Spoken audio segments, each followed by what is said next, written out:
Hey, everybody, welcome back to another edition of the Rant Network. I'm David Solomon. As you can see, flying solo today. Stuart, unfortunately, is out, and hopefully, he'll be back on Monday. Now, when I'm flying solo, I tend to try to get away from a little bit of that US newsy focus that we always kind of fall into. And today, I'm going to continue to do so because this past week, once again, ugliness reared its ugly head. And if you are into the arts world and you love performances and you love entertainment and whatever, you got to ask yourself how far off the rails they've all gone, literally, to want to side with terrorists in terms of the kind of support that just who they support, because it's just gone so nonsensical. Things that they do and how they act, it's just off the rails. So if this is your first time, welcome to the Rant Network. David Solomon, Stuart Briscoe, like I said, normally here. What we do every Monday, Wednesday, Friday at noon Eastern here in the United States and Canada is we love to rant about topics that really, let's face it, people don't like to talk about in public circles. It's about society, culture, politics, the nonsense, the insanity, and so much more. So sit back today as I solo dive into the whole thing with respect to, you name it. Yes, again, I'm talking about the state of Israel. Now, if you've listened to us or watched us over the last 2 years plus, now going on about 800 days, we've been talking about the insanity, how the world has reacted since October the 7th. That the true nature of what people are all about has come through. Amnesty International, as an example, finally admitted 2 years, 2 months later, yeah, there was an atrocity. Yeah, Hamas committed an atrocity. 2 years, 2 months later, ladies and gentlemen, 26 months later, almost 800 days since October the 7th, they put out this report that says, in a hesitant kind of way, yeah, Hamas did all these bad things. And of course, at the end, but Israel is still complicit. Amazing. Amazing. Amnesty International took this long. The United Nations even admitted, as I've said in previous rants, it took them long enough to admit, going, yeah, well, there's no genocide and there is no famine. But you know who doesn't believe it? The entertainment world. The entertainment world has got all caught up in knots on this. And one example is that 200 different entertainers, people that you love to watch from the UK, the United States, signed a petition to release Marwan Barghouti. Now, you're thinking, if you didn't hear the name, then you are fortunate not to have heard of one of the most horrific terrorists, murderers out there. Sinwar was released in 2014 as part of a swap prisoners for, those terrorist prisoners in exchange for bodies and captives, that was the deal. And the criticism back then, and even before that, was giving back all of these prisoners, these terrorists, these murderers, means that they're likely to do it again. Wouldn't you know, Sinwar was the leader, the head, who actually helped to conduct and orchestrate October the 7th. Israelis are petrified of having a repeat Sinwar. And that, ladies and gentlemen, is Marwan Barghouti. Marwan Barghouti is a convicted terrorist murderer. He has committed heinous crimes. And these 200 entertainers on a global scale think he should be released. Do they know what this guy has done? Do they care what this guy has done? Of course not. Simply put, ladies and gentlemen, this is all about, again, the anti-Semitism that continues to stink, permeate on a global scale. And it is amazing how the entertainment world feels that anybody who is against Israel should be extolled, should be put on a pedestal, should be admired.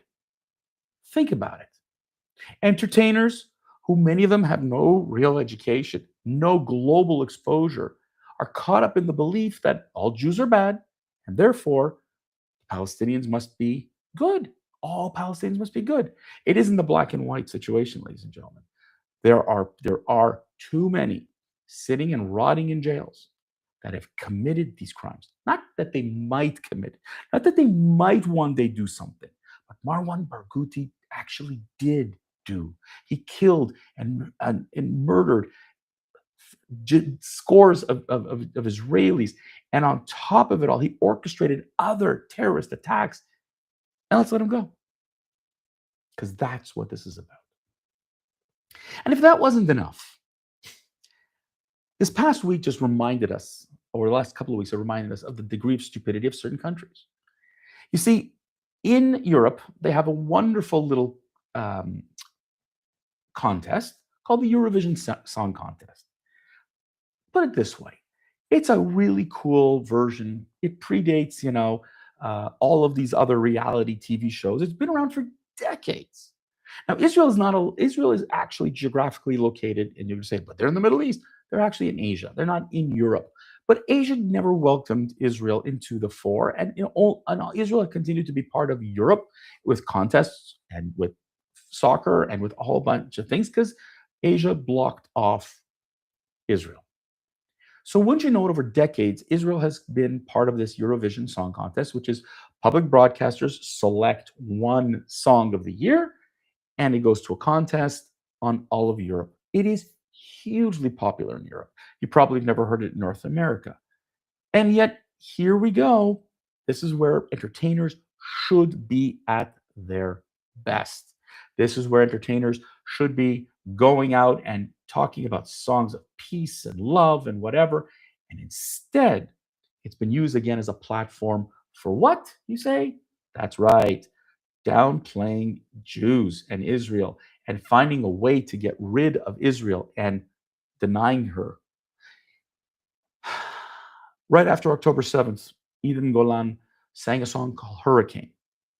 Hurricane was a phenomenal song in dedication to, to the kind of what happened during October the 7th. She didn't win. The popular vote came in and she won overwhelmingly, but she couldn't win because the judges who have as the weighted vote voted against her. If I remember correctly, she finished second. But the popular vote was she was first, because the popular votes, the folks who watch and enjoy, aren't the anti-Semites. Both those judges are. And they made sure that the following year, same thing, as the performer who name escapes me, dressed in what looked like a dedication to the Bibas children. I mean, think about it. She sang a song dedicated to the Bibas family and their love for Batman. And this was denied. Humanity was denied because these entertainers believe that they hold the moral high ground. So it comes as no surprise that countries like Spain, Slovenia, Iceland, Netherlands, and most recently Ireland said that they wanted to make sure that Israel wouldn't participate and demanded that Israel be thrown out of this contest. Well, lo and behold, they voted against that. Germany and other countries said, not a chance. Israel stays. So what did these countries do? They said, we're out. We're out. Ireland, Spain, Slovenia, Iceland, the Netherlands, we're out. We will not go. Now, the funny thing is, if you look at there are multiple rounds, and Israel's made it to the final round most of the last number of decades. But when Ireland doesn't, Spain, Slovenia, Iceland, Netherlands do not. So is this sour grapes and they're trying to get rid of an opportunity to get rid of a good country? Or do they really hate Israel that much? I'd say it's both. But imagine the visceral hate towards Israel on a song. And there was even a suggestion Palestine should participate in the Eurovision. I'm sorry. You've denied Asia and the Middle East and Africa have denied Israel entry to anything. But you're willing to open the door to Palestine no matter what. The defiance, the double standards, it's amazing. The Eurovision will continue to go on, and Israel will continue to participate as long as she can. But it's just fascinating to see countries like these countries who want to boycott. They just want to boycott. And they believe that this makes sense. Now, the fallacy of all this happened, this past week also. These performers want to stand with people who they believe in freedom and democracy. Nope. They believe in women's and gay rights. No, they don't. But they're standing there with that belief that, yes, they do, and we know it. Did you want proof of how foolish they are? This week, the city of Seattle, Washington, announced that there will be a game in the World Cup this summer in June. It'll be the Pride game. And who are the two participants? Egypt and Iran. That's right. Two Muslim countries. They're freaking out. They want nothing to do with this. They've pleaded to FIFA to get rid of the Pride game. Where are you entertainers to stand up for this? Where are you to stand up for all these gay rights, transgender rights? Of course, you're ignoring it because you're ignoring the truth. So the comical aspect of this whole thing, it's off the charts. It makes unbelievably no sense. But you see, this is the part that is where we're seeing this now more and more. That countries are starting to look at their Jewish heritage and saying, we don't need you. You've never been a part of it. To deny that in Ireland, for example, that Jews had a very important part in its legacy, it's so insane because Ireland and Israel should be best buddies. Because Israel is not a colonizer. Ireland was colonized. Israel was colonized by everybody but the Jews. It is the Jewish homeland. It is historically proven, but the deniers don't want to give it. They don't want to give in. They want to continue to make you believe that that Arabs and Muslims have been there forever. False. Think of the people who've been there: the Ottoman Empire, the Crusades. Shall I go on and on and on? The Romans, they conquered the land from the Jews. We have archaeological proof. We have historical proof. So to erase that makes no sense. But Jews have had a legacy in many countries, and Ireland is one of them. And the idea that there was an idea of changing the name of a park in Ireland from the Herzog family, from Chaim Herzog, to that the park in Dublin would be changed because they wanted to get rid of and erase anything to do with Jews. Apparently that was going too far. And Prime Minister Michael Martin opposed the idea. He says it's divisive and it's wrong, given the legacy in Ireland. It's unbelievable that they actually said no. But this, ladies and gentlemen, is how far they want to go. Let's erase what Jews bring to the table. Let's erase their contribution to society. Let's erase Jews altogether. What we see in schools, what we've seen with performers, what we see with what we're seeing in government, what we're seeing even now in New York City, that Mamdani's is just emboldened people to say, we need to get rid of the Jewish lobby. AIPAC is too powerful. We don't want to side with AIPAC. Too powerful. Like there's a lobby in Washington that isn't powerful. It's amazing how they think. Or Shannon Sharp with his podcast, where he announces in his podcast the Jews own everything. It wasn't a joke. This is the way it is. Where are you getting all this shit from, people? What is wrong with you? The same people who scream Black Lives Matter, women's rights, gay rights, have used Jews as their bitch, slapping them around. And it's fascinating to think that entertainers, that forever when you talked about political diffusion in the Cold War, the best way, or one of the best ways, was cultural exchange. The Soviets sent their ballet troupe to North America.